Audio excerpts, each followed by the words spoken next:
Bismillahirrahmanirrahim. Assalamualaikum warahmatullahi wabarakatuh. Teman-teman kelas 10 siswa-siswi baru MAN 3 Sleman. Hari ini kita akan belajar tentang sejarah kebudayaan Islam terkait dengan kebudayaan Mekah pra-Islam. Bersama saya, Awal Aksa Nugroho, sebagai guru kalian untuk 1 tahun ke depan. Sebelum masuk pelajaran, tak kenal maka tak sayang. Nah, hari ini kita perkenalan dulu ya. Perkenalkan, nama saya Awal Aksa Nugroho, S1 Pendidikan Agama Islam di UIN Suka, S2 juga di UIN Suka. UIN Suka itu kepanjangan dari Sunan Kalijaga ya, bagi yang belum tahu. Kemudian aslinya di Wonogiri, tapi tinggal di Jogja di Jalan Palagan ya. Kalau rumahnya dekat dengan sini, silahkan komentar di bawah. Kemudian Instagram ini sudah ada ya. Kalian wajib follow ya, wajib follow. Nanti kalau follow, saya tahu kalau siswa-siswi Mayoga kalian DM, kemudian perkenalkan, kemudian insya Allah langsung saya follow back ya. Insya Allah langsung saya follow back. Walaupun tidak saat itu juga, tapi pasti saya follow back gitu. Jadi jangan khawatir ini ya. Kemudian YouTube channelnya ini ya, insya Allah teman-teman kalian jangan lupa subscribe karena kedepannya kita akan pembelajaran mungkin sering lewat YouTube ya. Jadi video-video terbaru atau materi-materi pembahasan kalian bisa pelajari dari sini. Begitu ya. Nanti kalau ada yang ingin ditanyakan, langsung saja kalian follow Instagram saya, kemudian kalian DM, bisa minta nomor WhatsApp saya juga nanti via Instagram, perkenalkan diri jangan lupa. Begitu. Salam kenal untuk semuanya. Saya kira perkenalan kalian juga bisa via Instagram ya. Selain nanti dari tugas-tugas, dari foto tugas itu kalian bisa sipkan di situ. Semoga walaupun kita belum pernah tatap muka, nanti dari foto-foto Instagram itu kalian tahu saya gitu ya. Selanjutnya, jangan lupa selalu biasakan hidup bersih dan sehat. Tetap jaga jarak, pakai masker keluar rumah ya, cuci tangan, jangan lupa bawa hand sanitizer, kemudian tetap waspada di sekitar supaya kita terhindar dan tercegah dari penularan virus COVID-19. Oke, baik teman-teman, masuk dalam materi kompetensi dasar yang harus kalian kuasai dalam materi hari ini adalah menghayati ketetapan Allah Subhanahu wa Ta'ala atas hadirnya agama Islam di Mekah sebagai solusi terhadap kerusakan masyarakat jahiliyah. Kemudian yang kedua, mengamalkan sikap santun dalam berinteraksi dengan lingkungan sosial. Kemudian yang ketiga, ini inti materi pokoknya, menganalisis kebudayaan masyarakat Mekah sebelum Islam. Kemudian yang keempat, menilai kebudayaan masyarakat Mekah sebelum Islam. Baik, selanjutnya sesuai dengan tadi materi kita, yaitu kebudayaan masyarakat Mekah pra-Islam. Tapi sebenarnya bab besarnya itu ini teman-teman ya, dakwah periode Mekah. Nah, dakwah periode Mekah itu satu bab ini, itu isinya ada 3 subbab, A, B, dan C. Tapi kali ini kita akan bahas yang A dulu ya. Kebudayaan masyarakat Mekah pra-Islam. Nah, ini peta global ya. Jadi teman-teman nanti kalau sudah masuk Mayoga, masuk dalam artian kalian ke sekolah, kalian cari di perpustakaan ada global di situ. Nah, saya dapatkan foto ini dari situ. Global. Perlu kalian ketahui, Mekah di sini ya, di titik ini, Mekah, Arab Saudi, Arab dulunya. Nah, perbatasan letak geografisnya Mekah itu eh,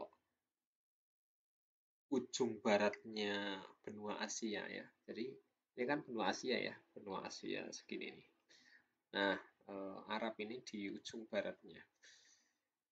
Perbatasannya itu kalau utara ini ada Irak, ada Jordan atau Yordania, ada Syam atau Syria ini ya. Kemudian ada Palestina di sini, kemudian di wilayah selatannya ini ada Oman, Yaman gitu ya. Kalau dulu ya sini laut. Kemudian sebelah timurnya di sini ada Teluk Oman, kemudian ada Teluk Persia gitu ya. Kemudian sebelah baratnya di sini ada Laut Merah ya. Di sini ada terusan Suez.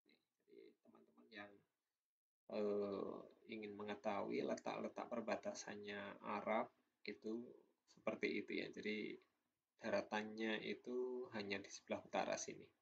Baratnya laut, selatan laut, timurnya juga laut. Oke. Kebudayaan masyarakat Mekah pra-Islam. Teman-teman, bangsa Arab sebelum Islam itu sebenarnya sudah mengenal ilmu pengetahuan. Jadi mohon maaf teman-teman yang mungkin dari waktu SMP mendengarkan bangsa Arab sebelum Islam, jahiliyah berarti bodoh gitu. Jadi arti bodoh di sini kalian nanti insya Allah akan tercerahkan. Jadi tidak semata-mata bodoh tidak mengenal ilmu pengetahuan, itu tidak. Jadi yang dimaksud bodoh, nah nanti kalian akan temukan jawabannya setelah selesai menonton video ini ya. Jadi ilmu pengetahuan masyarakat Mekah pra-Islam itu sudah maju. Karya seni sastra seperti syair itu juga luar biasa. Nah, eh, keadaan Arab daerah Mekah itu kan gurun pasir, panas gersang ya. Jadi ini mempengaruhi sikap dan perilaku masyarakat Mekah sehingga tercermin dalam kehidupan sosial budayanya. Orang-orang Mekah yang padang pasir itu memang dikenal sebagai bangsa pengembara, nomaden. Nomaden itu apa? Berpindah, pindah. Mereka sering berpindah ya, mengandalkan kendaraan unta, kuda gitu ya. Ada keledai juga tapi tidak banyak ya. Yang paling sering itu ya kuda dan unta itu. Untuk apa berpindah-pindah itu? Ya seringnya untuk berdagang, untuk berjualan, ataupun karena memang suatu tempatnya, daerahnya misalkan ada air kemudian habis, mereka pindah tempat yang lainnya. Nah, jauh sebelum Mekah itu ramai seperti sekarang, atau jauh sebelum bangsa jahiliyah itu mengenal Mekah, itu sebenarnya kan Mekah itu kan wilayah yang tandus ya, nggak ada apa-apa di situ. Nah, Mekah ini sejarahnya terbentuk ketika Ismail itu ya, Ismail mencari-cari air ini ya. Kemudian muncullah Zam-Zam, berkumpul sampai akhirnya banyak orang yang menetap di situ. Karena air itu kan sumber kehidupan utama ya. Jadi kalau ada air di situ, apalagi tempat yang tandus, ada air pasti sekelilingnya banyak orang-orang atau banyak tempat tinggal masyarakatnya. Jadi kebiasaan mengembara bangsa Arab Mekah ini itu free gitu ya, bebas tanpa aturan dan hukum yang mengikat mereka sehingga mereka menjunjung tinggi nilai-nilai kebebasan itu. Jadi tanpa aturan, tanpa hukum, tapi nilai-nilai kebebasan ini junjung tinggi gitu ya. Nah, mereka senang hidup bergerombol atau berkelompok gitu ya. Kafilah sebutannya atau kabilah gitu ya atau suku gitu ya. Yang banyak jumlahnya. Makanya bangsa Arab itu kan semangat kesukuannya luar biasa. Kekuatan, keperkasaan, keuletan, dan keberanian ini modal utama untuk dapat bertahan di alam gurun pasir ini. Mereka tidak menyukai anak-anak wanita karena wanita itu dinilai makhluk yang lemah. Nah, ini sisi negatifnya ya. Tidak mampu berperang, tidak kuat melakukan pekerjaan yang berat gitu ya. Jadi ada anggapan kalau punya anak perempuan itu kok sebagai aib gitu ya. atau bencana besar. Oleh karenanya mereka itu mendambakan anak laki-laki karena bisa untuk ya ibaratnya secara fisik itu lebih kuat. Ini pendapat orang-orang Arab Mekah pra-Islam waktu itu. Namun, selain memiliki watak perangai dan perilaku keras itu, penduduk Arab juga memiliki jiwa seni sastra yang tinggi, terutama dalam bentuk syair dan sajak bersyair gitu ya. Kepandaiannya dalam mengubah sajak atau syair itu jadi kebanggaan tersendiri ya. Makanya para penyair itu kan sangat dikagumi dan dihormati masa pra-Islam waktu itu di Mekah itu. Ada satu contoh gitu ya, waktu itu ada di sebuah kerumunan gitu ya, ada seorang penyair, kemudian datanglah Abu Sofyan. Nah, penyair ini langsung menyanjung-nyanjungkan si Abu Sofyan itu. Jadi secara sosial ini memiliki apa namanya pengaruh gitu ya, disanjung gitu ya. Syairnya itu mengandung sanjungan kepada orang lain gitu ya. Makanya penyair itu sanggup merangkai kata-kata, oleh karenanya sangat dikagumi dan dihormati. Selanjutnya teman-teman, dari segi keyakinan, bangsa Arab masa jahiliyah itu ya terbagi menjadi beberapa golongan. Dari segi keyakinan, jadi segi akidah. Yang pertama itu golongan yang mengingkari Sang Pencipta dan hari kebangkitan. Jadi sebenarnya mereka itu percaya bahwa alam dan waktu itu dapat membinasakan segalanya, gitu ya. Percaya. Tapi mereka nggak percaya kalau ada sang pencipta di situ akan dibangkitkan lagi setelah meninggal gitu ya, atau setelah mati. Itu mereka nggak percaya. Tapi percaya nanti pasti akan ada waktunya kita mati, itu mereka percaya. Tapi nggak percaya kalau ada yang menghidupkan, ada yang matikan gitu ya, ada yang membangkitkan, itu mereka nggak percaya. Ini eh, nomor satu. Kemudian yang nomor dua, adanya golongan yang mengakui adanya Tuhan. Nah, kalau yang satu ini sama sekali nggak percaya dengan Tuhan, Sang Pencipta, yang kedua ini ada, gitu ya. Percaya, mengakui, tapi ya walaupun mengakui, namun tetap mereka nggak percaya atau mengingkari hari kebangkitan itu. Jadi nanti di yaumul akhir itu ada hari kebangkitan, mereka nggak percaya, nggak mungkin gitu ya. Walaupun ada Tuhan, tapi nggak mungkin bisa dihidupkan kembali. Nah, kata-kata bangsa Arab pra-Islam waktu itu seperti itu. Kemudian eh, golongan yang menyembah berhala. Nah, ini yang mungkin familiar di telinga kita ya, bangsa Arab pra-Islam berhala gitu ya, pasti begitu. Nah, teman-teman, bangsa Arab pra-Islam yang tadi berkelompok tadi atau berkabilah tadi itu punya berhala sendiri-sendiri gitu ya. Jadi misalnya punya berhala Wat gitu ya. Kemudian kabilah yang lainnya, misalkan salah satu kabilah Huzail itu punya berhala yang namanya Suwa, kabilah Mazhaz gitu ya.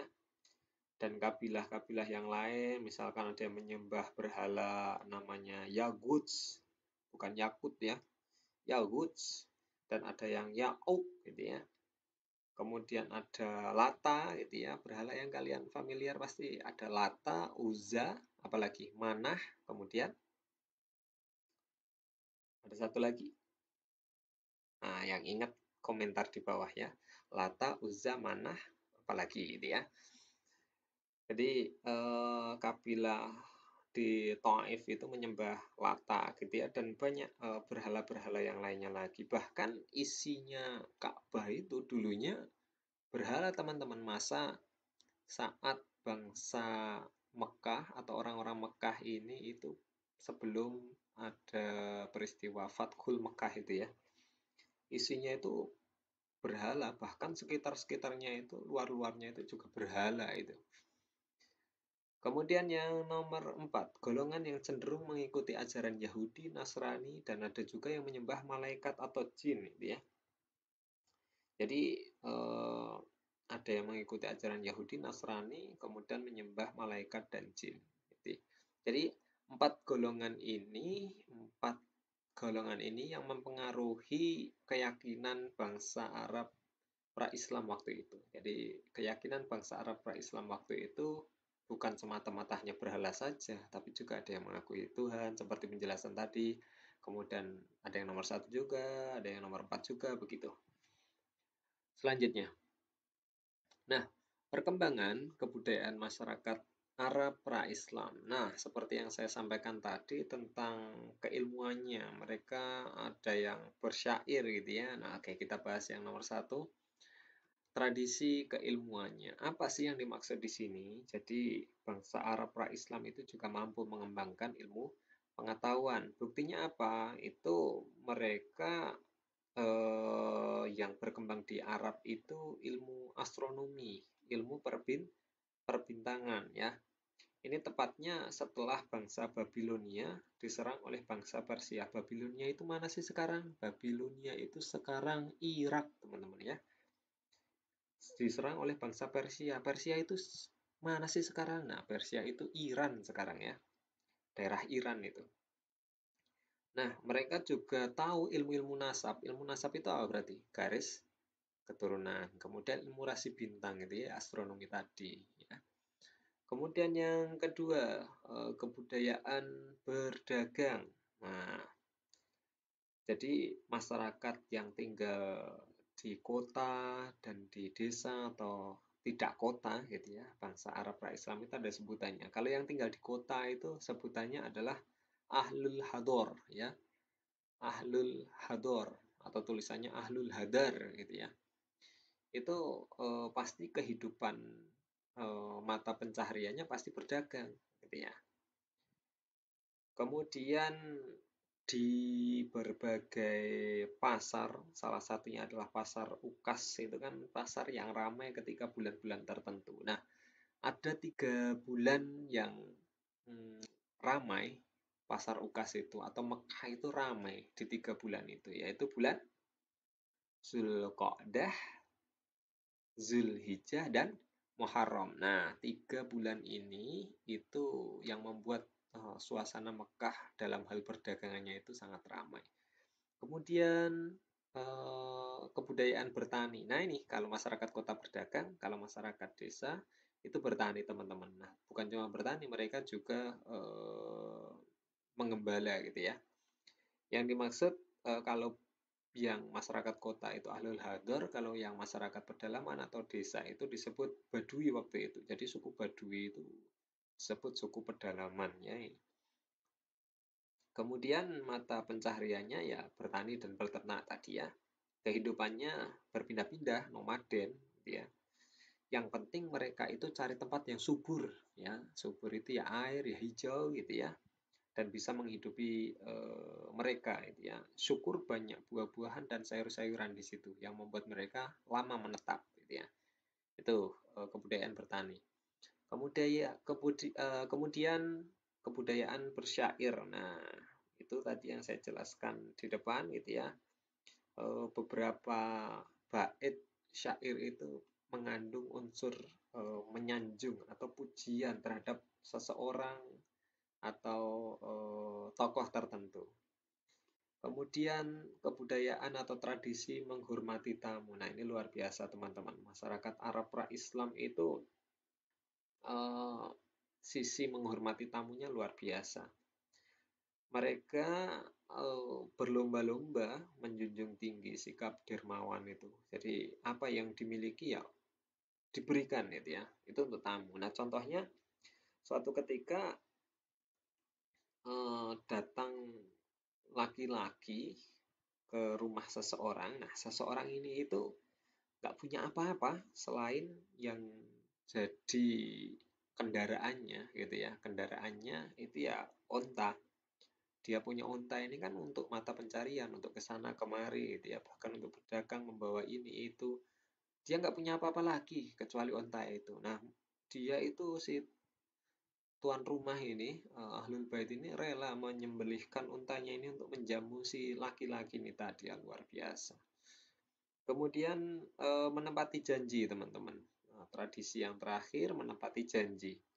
Jadi janji itu adalah hutang ya, janji itu hutang, jadi harus dibayar ini ya. Orang masyarakat bangsa Arab pra-Islam saja bisa menepati janji, berarti kita yang sudah tidak terkenal dengan jahiliyahnya kan harus harus memegang janji gitu ya. Jangan sampai kita malah kalah dibandingkan bangsa Arab pra-Islam gitu ya. Baik, selanjutnya ini mind mapping teman-teman dari materi kita kebudayaan masyarakat Mekah pra-Islam itu kurang lebih ada yang positif dan negatif. Nah, ini yang sebelah kanan itu positif, yang sebelah kiri negatif.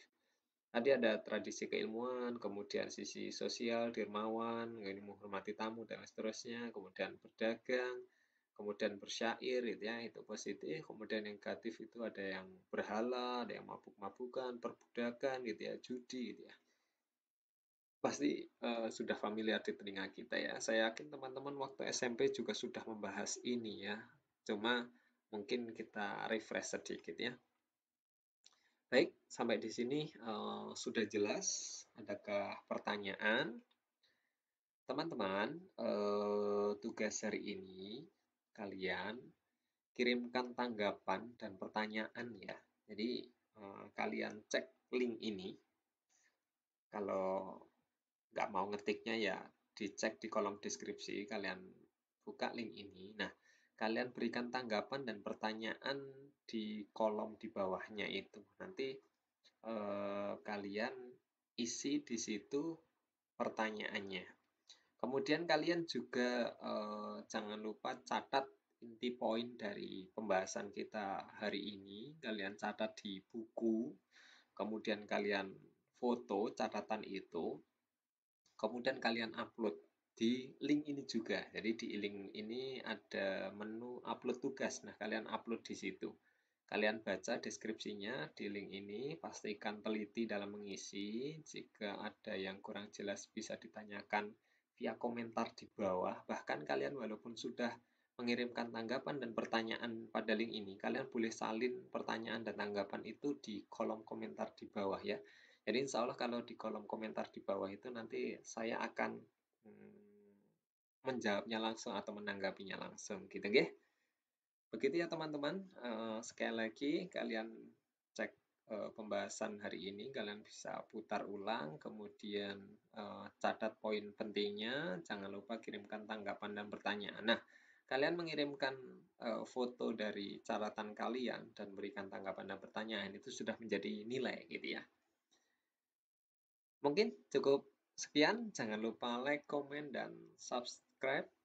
Terima kasih teman-teman, semoga bermanfaat, semoga paham yang kita bahas hari ini.